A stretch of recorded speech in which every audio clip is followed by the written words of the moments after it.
السلام علیکم ناظرین، اس ایپیسوڈ کی شروعات میں ہم دیکھتے ہیں نیلوفر حلیمہ اور باقی خواتین کے ساتھ ایک غار کی جانب بڑھ رہی ہے اور غار کے باہر پہنچتے ساتھ ہی وہ غار کے نیچے ایک چھوٹا سا دھماکہ کرتی ہے، جس کی وجہ سے غار کے اندر موجود بہت سے پرندے اڑ نکلتے ہیں۔ نیلوفر کہتی ہے ہمیں جس چیز کی تلاش ہے وہ اس غار میں ہے، چلو۔ وہ سب مشعلیں اٹھائے اندر داخل ہو جاتے ہیں۔ ادھر دمرول اور بلابان نے بازنطینی سپاہی کو باندھا ہوتا ہے اور بلابان اسے دبوچتے ہوئے پوچھتا ہے برہان صاحب کہاں ہیں؟ تمہیں کیسے پتا چلا کہ ہم آ رہے ہیں؟ یہ کہتے ساتھ ہی بلابان اس پہ ٹوٹ پڑتا ہے۔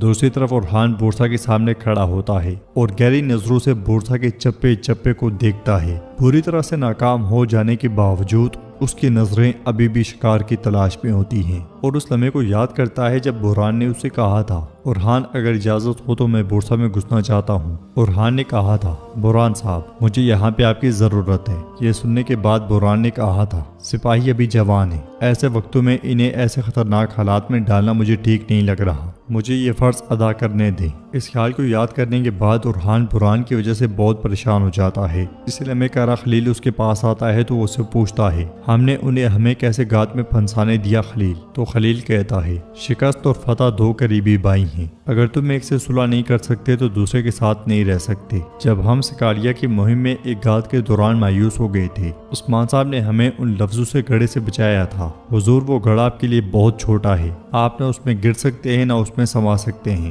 اسی لمحے بلابان اور دمرول وہاں پہ آتے ہیں۔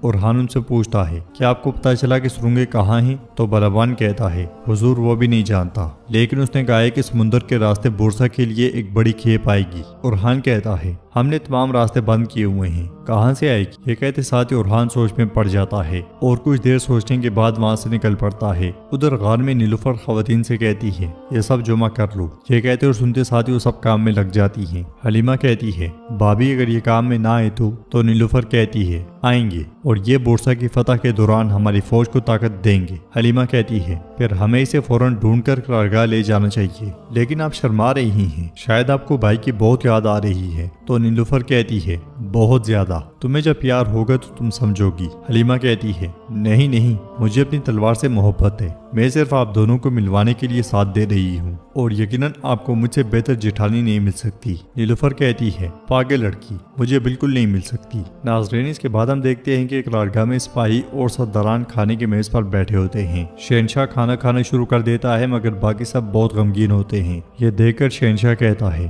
ہم نے اپنے شہداء کو فتح کے وعدے کے ساتھ دفن کیا، ہمیں اپنا وعدہ پورا کرنا چاہیے، ماتم نہیں۔ علاؤالدین صاحب کیا میں ٹھیک کہہ رہا ہوں؟ تو علاؤالدین اسے کہتا ہے آپ بالکل ٹھیک کہہ رہے ہیں شاہین شاہ صاحب، قسمت سے شکوہ ہمیں زیب نہیں دیتا، انشاءاللہ ہم جلدی بہت سی دوسری فتوحات سے شکست کی تلافی کریں گے۔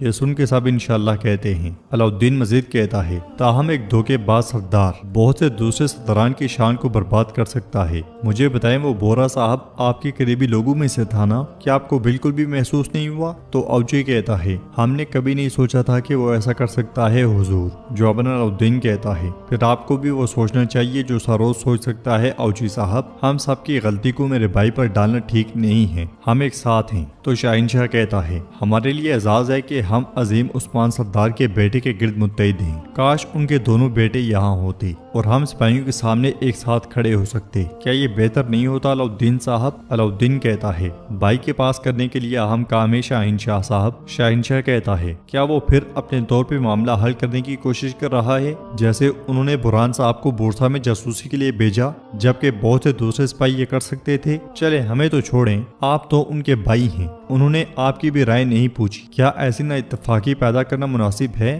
علاؤالدین کہتا ہے نہ اتفاقی کی وجہ بننے والا ہی نہ اتفاقی کی بات کرتا ہے شاہین صاحب، اور آپ اچھی طرح جانتے ہیں کہ ان چیزوں پہ بات کرنے کے لیے یہ جگہ ٹھیک نہیں ہے۔ شاہین شاہ کہتا ہے آپ ٹھیک کہہ رہے ہیں علاؤالدین صاحب، یہ جگہ نہیں ہے، یہ جنگی کونسل ہے۔ یہ سن کے علاؤالدین پریشان ہو جاتا ہے۔ دوسری طرف اورحان اپنے ساتھیوں کے ساتھ منصوبہ ترتیب دے رہا ہوتا ہے اور کہتا ہے سمندر کے راستے آنے والی مدد کے پیش نظر سرنگیں واحد خفیہ چیز نہیں ہیں، کوئی خفیہ بندرگاہ بھی ضرور ہوگی، ہمیں اسے تلاش کرنا ہے، تیار ہو جائیں، ہم رات کو روانہ ہوں گے۔ یہ کہتے ساتھی اورحان تلوار سپاہی کی جانب اچھال دیتا ہے اور اس کے ساتھ ہی چلے جاتے ہیں۔ اسی لمحے علاؤالدین اس کے پاس آتا ہے اور کہتا ہے آپ نے شاہین شاہ اور اس کے پیروکاروں کے لیے میدان چھوڑ دیا ہے بھائی۔ جواباً اورحان کہتا ہے میں نے ان لوگوں کو موقع دیا جو میری غیر موجودگی کا فائدہ اٹھا رہے تھے، انہیں اپنا زہر اگلنے دو۔